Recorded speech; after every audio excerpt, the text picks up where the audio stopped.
ஆண்டவராகிய இயேசு கிறிஸ்துவின் பரிசுத்த நாமத்திற்கு மகிமை உண்டாவதாக.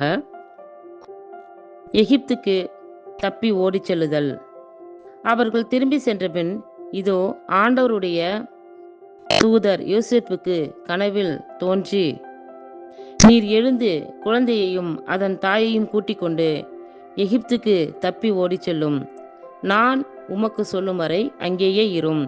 ஏனெனில் குழந்தையை ஏரோது கொல்வதற்காக தேடப்போகிறான் என்றார்.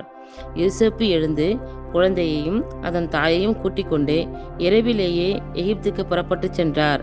ஏரோது இறக்கும் வரை அங்கேயே இருந்தார்.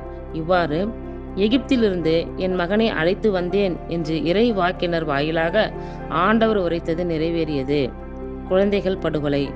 ஞானிகள் தன்னை ஏமாற்றியதை ஏரோது கண்டு மிகுந்த சீற்றம் கொண்டான்.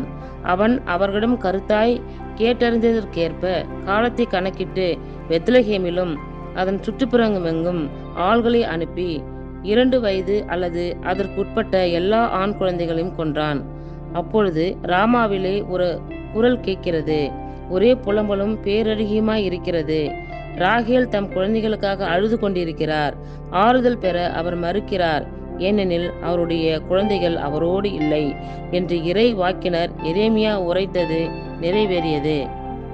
எகிப்திலிருந்து திரும்பி வருதல்.